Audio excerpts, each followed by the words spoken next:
Olá, sejam muito bem-vindos ao compartilhamento da Bhagavad Gita. Estamos aqui mais uma vez com amor e devoção, trazendo conhecimento mais confidencial para que a gente possa estar mais uma vez, nesse processo de busca pela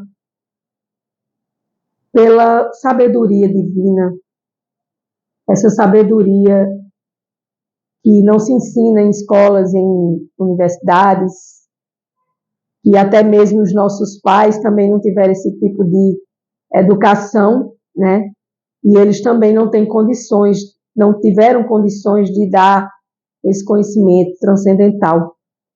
Só mesmo, com os nossos interesses pessoais, as nossas formas pessoais de mergulho dentro desse processo transcendental, desse processo de aprendizado, desse processo opulento de Deus, ou seja, a opulência de Deus, ou seja, a opulência divina, a opulência das riquezas de Deus que traz para nós essa oportunidade de crescimento espiritual, essa oportunidade de crescimento do meu mental, a partir do momento que eu me ponho a pensar, e a trazer para dentro, para meu universo, a espiritualidade racionalizada, a espiritualidade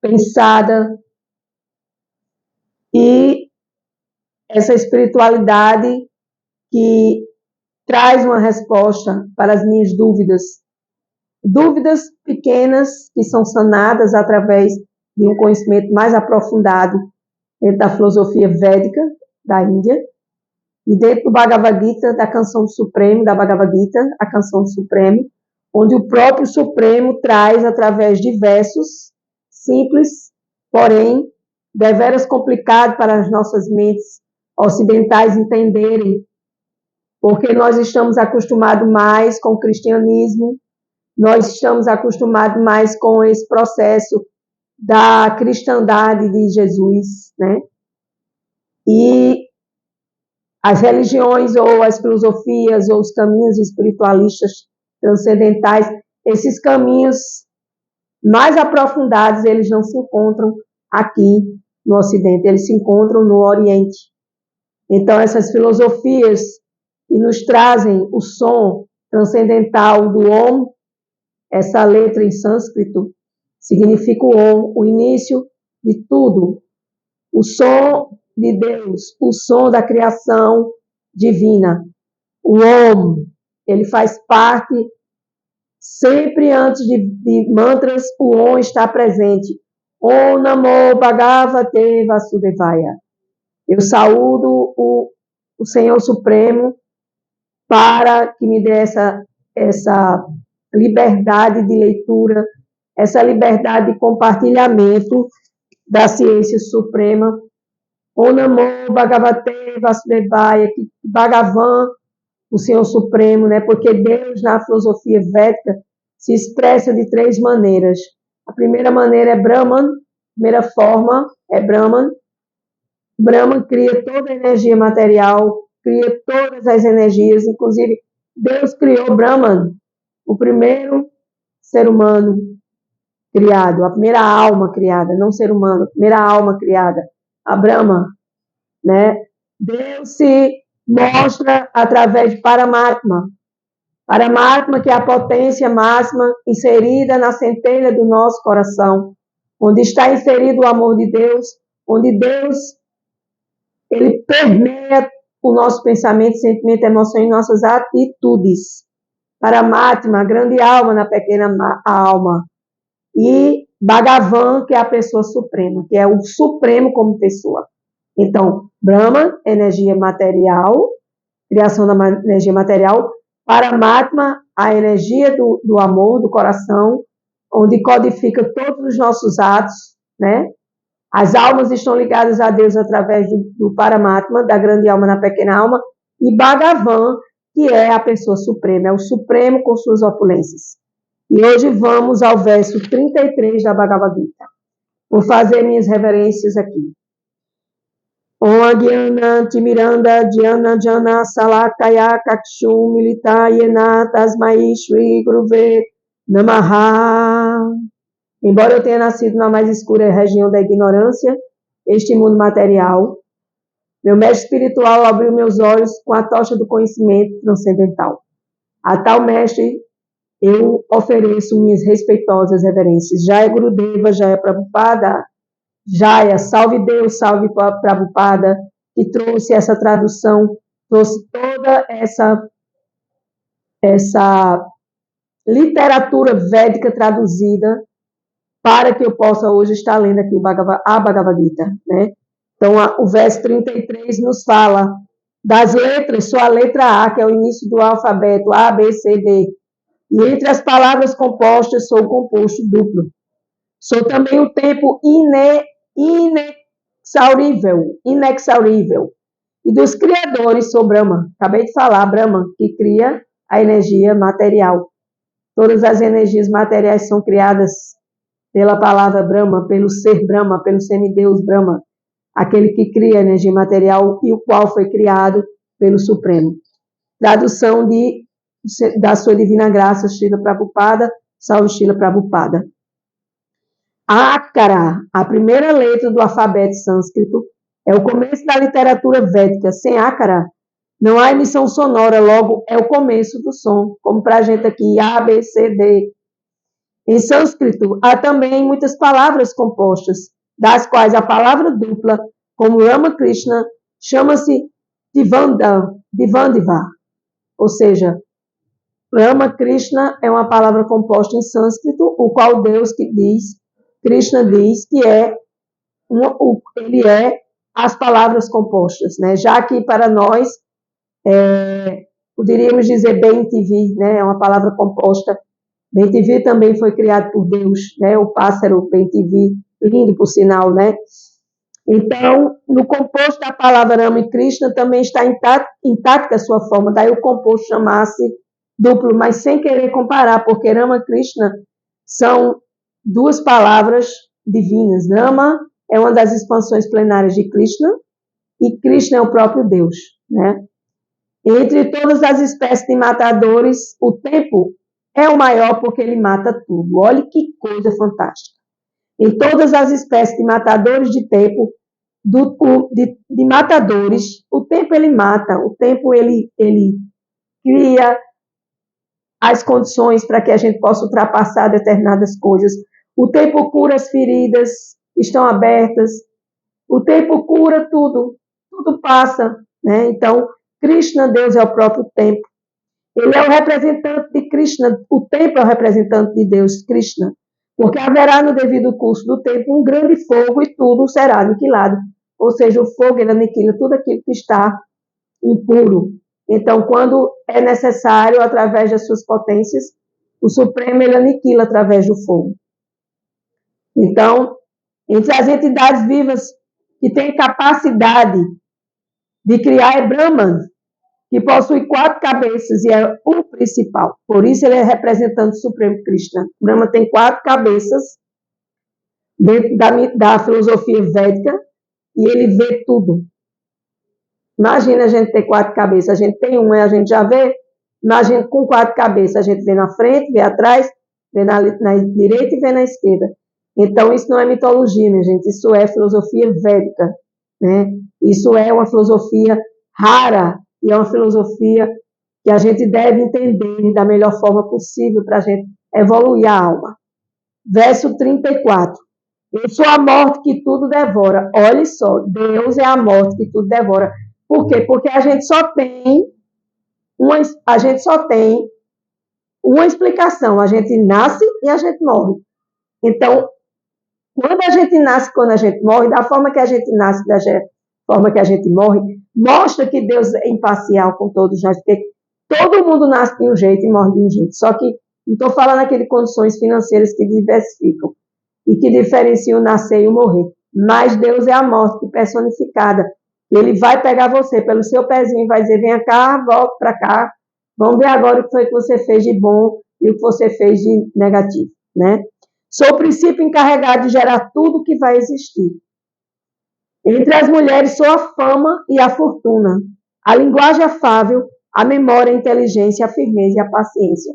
Então aqui a suprema personalidade de Deus, ele está dizendo que ele gera tudo aquilo que vai existir. E entre nós, as mulheres, hoje eu sou uma mulher em um corpo, hoje eu sou uma alma em um corpo material feminino, me chamando a Cláudia Chandra. Então, Krishna diz que ele é a fama, a fortuna, a linguagem delicada, a memória, a inteligência, a firmeza e a paciência. Existem essas qualidades nas mulheres, né? Todas essas qualidades, a fama, a fortuna, a linguagem doce, a memória, a inteligência, a firmeza e a paciência. Então, logo que nasce, o homem morre a cada momento. Olha só que outra coisa interessante. Logo que nasce, o homem morre a cada momento. Cada ano que a gente completa ano, passa 12 meses, a gente completa mais um ano na Terra. Passa 12 meses, a gente vai morrendo mais. O corpo vai definhando, as forças vão se enfraquecendo e o corpo físico vai chegar ao fim. A alma, ela é imperecível, ela não morre, ela é eterna. O que morre é o corpo, né?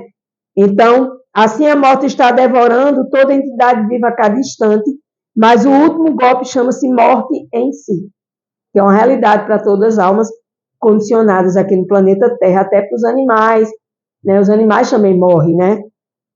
A morte é Deus, é Krishna. Quanto ao desenvolvimento futuro, todas as entidades vivas sofrem 6 mudanças básicas. Então, a gente passa por 6 mudanças básicas, as entidades vivas. E elas são, nós nascemos, crescemos, duramos algum tempo, nos reproduzimos, nós definhamos e, por fim, nós desaparecemos. Ninguém escapa desta lei. Custa o que custar, você pode ter o dinheiro que tiver para fazer suas harmonizações corporais, mas você vai passar por esse processo, porque isso é uma lei divina. Desta mudança, a primeira é o parto, isto é Krishna, quando a gente nasce. A primeira geração é o começo das atividades futuras, então a gente nasce para viver um desenvolvimento e um definhamento futuramente. A gente vai passar por essas fases que compõem o corpo físico. As 7 opulências enumeradas, fama, fortuna, linguagem afável, memória, inteligência, firmeza e paciência, são consideradas qualidades femininas. Se alguém possui todas elas ou alguma delas, torna-se glorioso. Ou seja, fama, fortuna, linguagem doce, memória, inteligência, firmeza e paciência são atributos gloriosos. Se o indivíduo tem fama de virtuoso, isto parece glorioso. O sânscrito é uma língua perfeita e é, portanto, muito gloriosa. Então, aqui, a sua Divina Graça Srila Prabhupada, ele faz um elogio ao sânscrito, né, que é uma língua gloriosa. Se depois de estudar alguém pode lembrar do assunto, ele é dotado de boa memória, ou Smriti. Smriti é memória, uma memória boa, uma memória daquilo que você estuda, que você se lembra. E hoje, nos dias de hoje, atuais, nessa era de Kali Yuga, a era das cabeças de ferro, a memória está ficando, para baixo. As pessoas não têm foco, as pessoas não têm firmeza no que falam, as pessoas não se lembram das coisas, as pessoas não são delicadas, as pessoas não são bondosas, as pessoas não são gratas. A gratidão gera gratidão e a lamúria gera lamúria. Assim diz o meu mestre Mokichi Okada. E a habilidade de ler muitos livros sobre diferentes assuntos é Smriti, mas também memória, para entendê-los e aplicá-los quando necessário, é preciso inteligência. Então, inteligência é você aplicar aquilo que você lê. Você, quando deixa para lá, quando foge, quando não quer, você está no modo da ignorância e você está precisando ativar sua inteligência, porque Deus dá inteligência para todos nós. E quando alguém é plenamente qualificado, mas é humilde e gentil, E quando é capaz de manter o equilíbrio na tristeza e no êxtase da alegria, ele tem a opulência chamada de paciência, que sama. Então, minha gente, essa história do falso ego, de você ser elogiado e dizer, eu sou inteligente, eu sei falar bem, eu estou aqui dando uma aula fantástica, gloriosa, poucas pessoas sabem fazer isso. Isso é falso ego, isso é ego falso. Então, quando você tem qualificação, você não precisa se mostrar. As pessoas verão a sua veracidade através daquilo que você faz. E aí a forma que você tem de se mostrar bacana é a forma da gentileza e da humildade. Gentileza e humildade estão no modo da bondade, né? E aí você vai mostrar o seu equilíbrio. Você está triste ou está alegre, são dualidades do mundo material.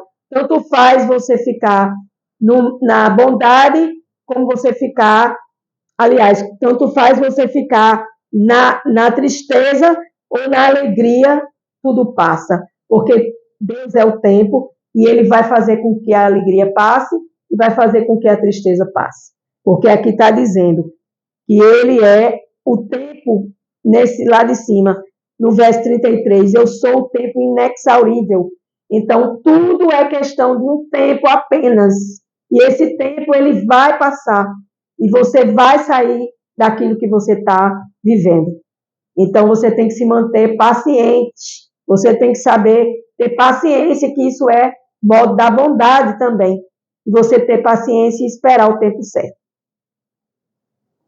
Então, para terminar, o verso 35. Dos hinos do Sama Veda, sou Brihat Sama, e da poesia sou Mantra Gayatri. Dos meses sou Margashira, Margashisa, novembro a dezembro. E das estações sou a primavera florida. Deus é tudo isso, minha gente. Nós estamos no capítulo 10, as opulências do absoluto. Tudo que eu tenho falado aqui, lido na Bhagavad Gita é sobre Deus, as opulências de Deus, da suprema personalidade de Deus.